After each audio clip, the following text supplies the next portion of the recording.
Hello and welcome to South Asia Today, a show that provides you the glimpses of South Asia. I'm your host, Karim Zimik.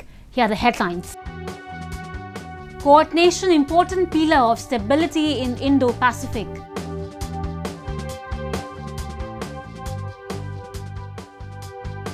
Afghan farmer cultivates second chance at life with mushrooms after failed asylum attempt. And Hindu devotees in India take dip in river Ganga ahead of Kumbh.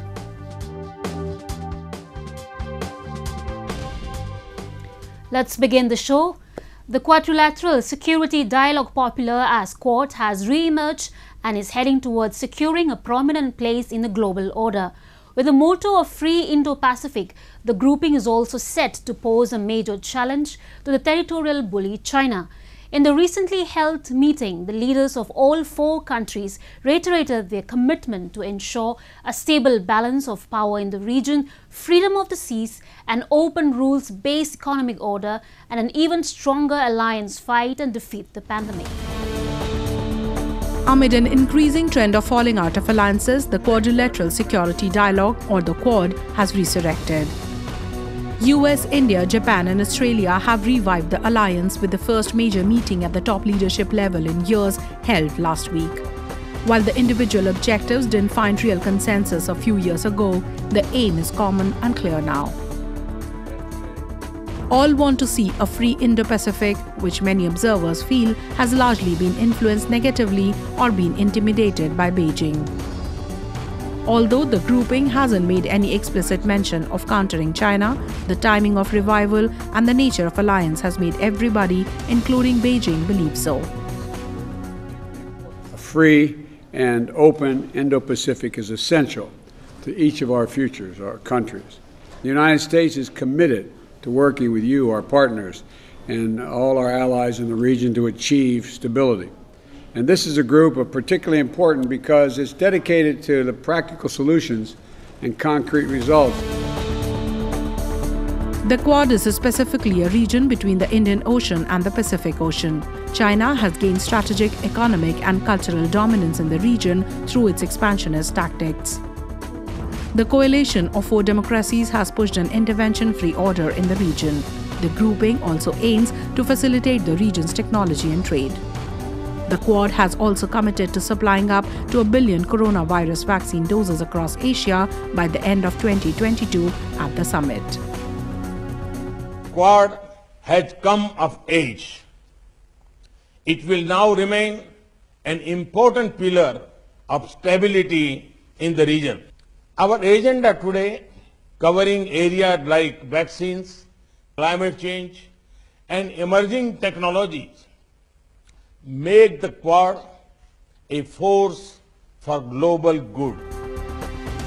China has aggressively treaded in the region in the last few decades. While the country shares its border with 14 other states, it has territorial disputes with as many as 18 nations. Through its debt trap policy, it has forced many others to follow its agenda.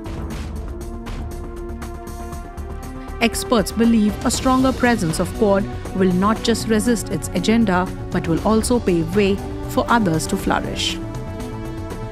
この4カ国で自由で開かれたインド太平洋の実現に向けて強力に進め、新型コロナの克服を含め、地域の平和と安定、繁栄に目に見える貢献をしていきたいと考えます。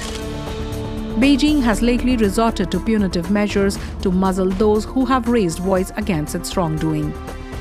Last year, China had threatened Australia with major sanctions over its demand to launch an international probe into the pandemic origins. This is about an anchor for peace and stability in the Indo-Pacific, and that benefits all nations of the Indo-Pacific. It benefits all the sovereign nations, and particularly our ASEAN partners that we've been a close friend of for so long. This is about ensuring that we can trade more easily. It's about ensuring that we can do that peacefully, that there is a freedom of movement within the seas and the overflight of the area to ensure there's the facilitation of trade and movement across our great region. While the Quad's intentions have been to seek freedom and prosperity for the region, there is no denying the fact that Beijing has had some major confrontations with each member of the grouping. While its trade designs have assertively been countered by the US, Japan has not been cowed down by its threats over its territory. Its misadventure along the Indian territory of Ladakh was recently thwarted by New Delhi when it tried intruding the sovereign Indian land. Moving on, a proposed burqa ban and shutting down of Islamic schools has triggered a storm of controversy in the island nation of Sri Lanka. The proposal, which has already been signed by the country's Minister of Public Security and is unlikely to face any resistance from the Cabinet and the Parliament, comes on the back of a growing demand of a robust national security system. However, the opposition and the prominent Islamic voices have cried foul, saying the move is agenda-driven, racist and is aimed at appeasing the hardline factions of majority electorate of the country. The island nation of Sri Lanka will ban the wearing of burqa and more than 1,000 Islamic schools will be shut in the line of measures the government aims to take to control what it calls the radicalization of society.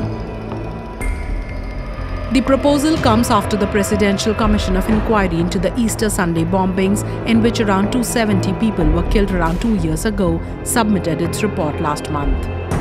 Following the recommendations made in the report, the government is now planning to take extraordinary steps to prevent a deadly attack of similar nature it suffered 2 years back.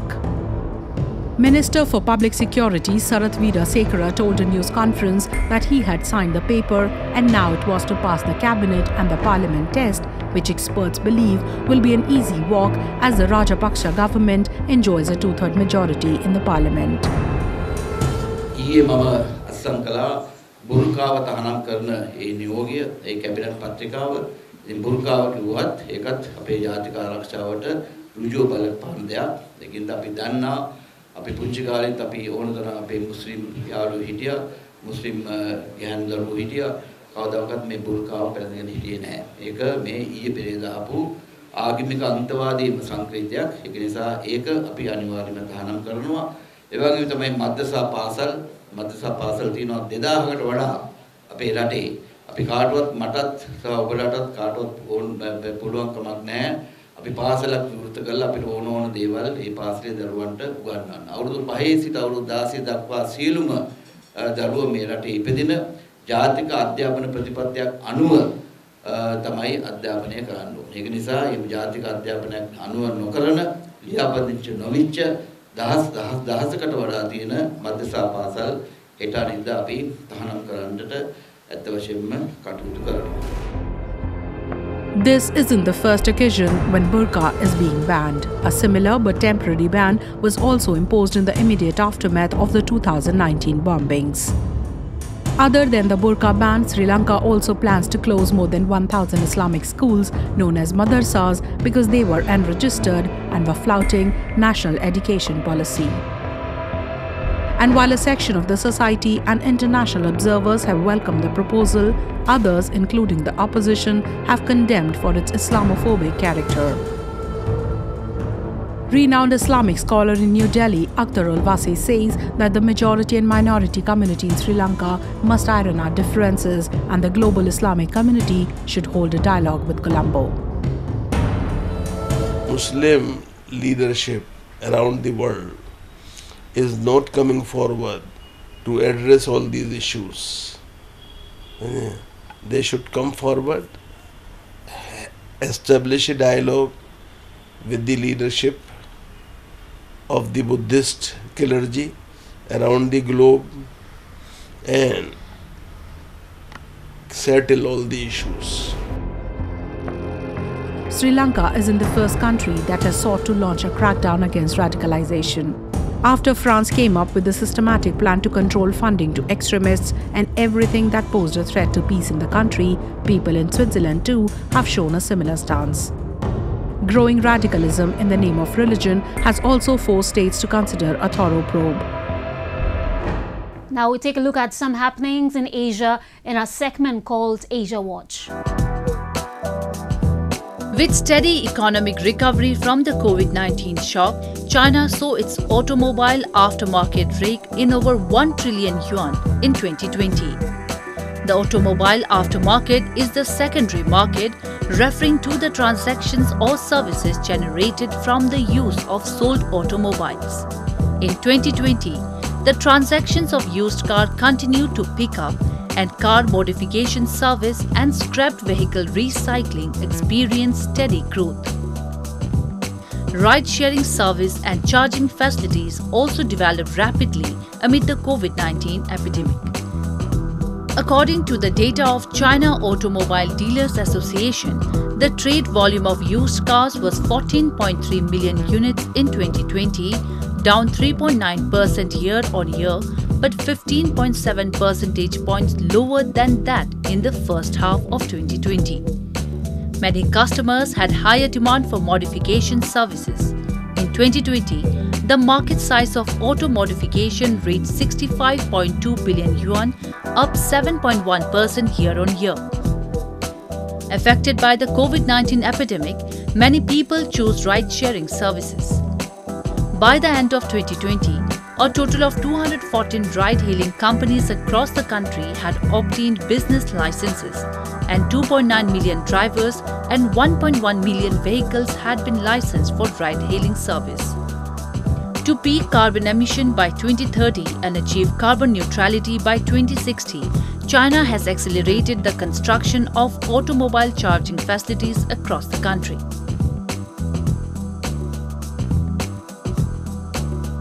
Universal Studios Japan opens its $550 million pandemic-delayed Mario-themed attraction in a major leap forward in games maker Nintendo Co. Limited's efforts to expand beyond the virtual world.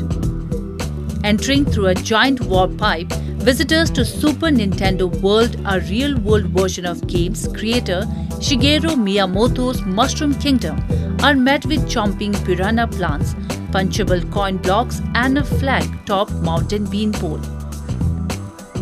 The attraction, whose opening was delayed repeatedly from last summer due to COVID-19 pandemic, employs a $30 power-up band which syncs with the park's app to rank visitors as they gather coins and defeat baddies.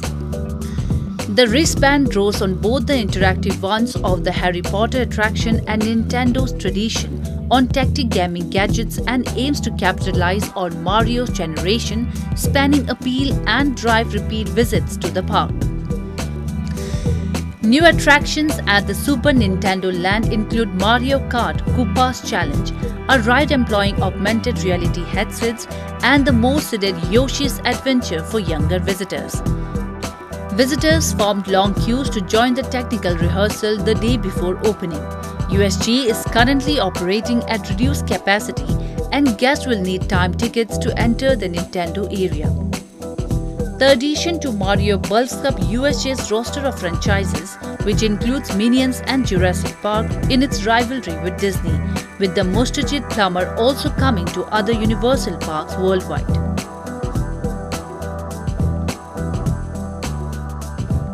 Mobile-ordered recyclable waste collection services offer residents in East China's Zhejiang province a convenient way to be environment-friendly and earn small cash rewards. Residents in Tongxiang City can use a mobile app to request a service worker to come to their homes to collect recyclable waste. One resident, Zhang Ninghong, said that she found the service reliable to collect remaining cardboard and other materials after furnishing her new home. The e-service is part of the city's latest efforts to facilitate the green management of domestic waste. To make the service more attractive, residents who use the service can receive a small amount of compensation every time they complete a recycling order. The city has already completed 13,000 service requests and recycled 500 tons of cardboard boxes, plastics and other recyclable waste. The city also launched an assistance supervision mechanism by installing surveillance cameras and intelligence systems at drop-off stations to guide residents dumping and sorting garbage. China initiated a mass campaign for garbage disposal and recycling in April 2019 when 9 government bodies issued a work plan on sorting domestic garbage. The work plan added 10 more cities to the 2020 list, saying that all 300 plus cities at prefecture levels and above must establish similar systems by 2025. While decades of war has torn apart Afghanistan, there are a number of stories of hope and persistence that continue to motivate and inspire. There are many Afghans who are building their future despite all the challenges. Rasool Rezai, who was rejected asylum in Europe, is one such individual who is now pioneering mushroom farming. This man picking oyster mushrooms and keeping them in basket is Rasool Rezai. He supplies 30 kilograms of it every day to market in Kabul. Rezai didn't have any entrepreneurial ambitions until 2 years ago, when he was handed a no to asylum he sought in Europe. Today, he has come many steps ahead and is a successful businessman. زمانی که حاصلاتی رو می‌چینیم و حاصلات ما به ثمر میرسن، این بسیار لذت بخشه برای ما. وقتی که می‌بینیم دستاوردهای ما، تلاش‌ها و زحمت‌های ما بیهوده هدر نرفتن و اینکه که ما میبریم به بازار و میفروشیم و پیسی از رو به دست خود میگیریم، یک لذت خاص خود داره که ما می‌بینیم. Rezai learned to grow mushroom in 2012 in Russia, where he was compelled to move owing to insecurity and unemployment in his country. 4 years later, he tried to claim asylum in Europe. It was around the same time when more than 1 million migrants were attempting to do the same, a quarter of them from Afghanistan, causing the worst migration crisis Europe had seen since World War II. This crisis led to his claim being rejected, causing Rezai to return to Afghanistan. Though initially he became a shopkeeper, but soon quit to start a mushroom farm. زمانی که با به افغانستان آمدیم اینجا دیدیم اول 2 سال اول ما خبر نداشتیم، هیچ اطلاعی نداشتیم که در افغانستان آیا کار شه یا نشه. 2 سال اول ما در بخش دکانداری و همین کارا بودیم تا اینکه به طور اتفاقی همینطور کار سمورق به ذهن ما خورد. ما خود گفتیم ما خود علمش داریم، تجربهش داریم، چطور این کار شروع نکنیم. همین باعث شد که ما همین کار در افغانستان شروع کردیم. شکر خدا تا فعلا استقبال خوبی رو دیدیم. Rezai currently brings in about $58 a day and is quite optimistic about his future. He has also begun supplying seeds to help other farmers start their own farms in the country, where seeds are being imported from abroad. He said mushroom growing picked up during the coronavirus pandemic, with people looking to get into mushroom farming amid shuttered businesses. سمورق میشناسن و از وقت هم میشناخت سمورق یک چیز خوبی است، غذای بهترین چیز است دیگه. همین چیزای وقت هم میشناخت، حال زیادتر میخره از روزای اول که از یک ماهی که ما سودا کردیم، از روزای اول تا حال را بسیار تغییرات آمده دیگه. در روزی 7 کیلو 10 کیلو سودا میکنیم اینجا، از این بعدش هم شاید زیادتر بخره و خوبتر باشه بازار. Rezai's ultimate hope is to encourage other farmers to grow mushrooms instead of the lucrative poppy and in turn improve the country's public image. For years, Afghanistan has been the global leader in opium production, despite more than $8.9 billion spent since 2002 by the US government to stop production and trafficking in narcotics. Next, we will take you to India's Hindu pilgrimage city of Haridwar, where devotees gather to witness the ongoing Haridwar Kumbh Fair or Pitcher Festival. The festival is marked by a ritual deep in the water of holy river Ganga and a magnificent fair of Kumbh, which comes with the promise of an eternal life free of sins for the believers. Thousands of devotees from across the country gathered at Ganga Ghats in Hindu pilgrimage city of Haridwar to witness the ongoing Kumbh Fair or the Pitcher Festival. The festival is marked by a holy dip followed by other religious rituals and is a celebration of the Hindu faith that Indian rivers are holy and pious. The pilgrims gathered at the ghats in huge numbers to pray, making it one of the biggest gatherings under the sun. यही तो सत्य है, यही तो अपने भारत की एक मातृभूमि है, जिस पे गंगा मैया के जल से कोरोना की बीमारी भी खत्म होती है. Hindus believe that bathing in the holy rivers near sacred cities absolve people of sins and brings salvation from the cycle of life and death. Usually, the Kumbh fair witnesses more than 100 million devotees. However, this year the numbers significantly dwindled because of the pandemic. कोई डर नहीं है, यहाँ तो virus वैसे ही खत्म हो जाएगा, इतना अच्छा जल है. हाँ, और सब सेफ्टी बरत रहे हैं, सैनिटाइजर, मास्क वगैरह सब यूज कर रहे हैं. इस चीज का विशेष ध्यान दिया जा रहा है. Meanwhile, Hindu ascetics, known as Naga sadhus, led the bathers at the Kumbh and performed rituals to wash away their past sins.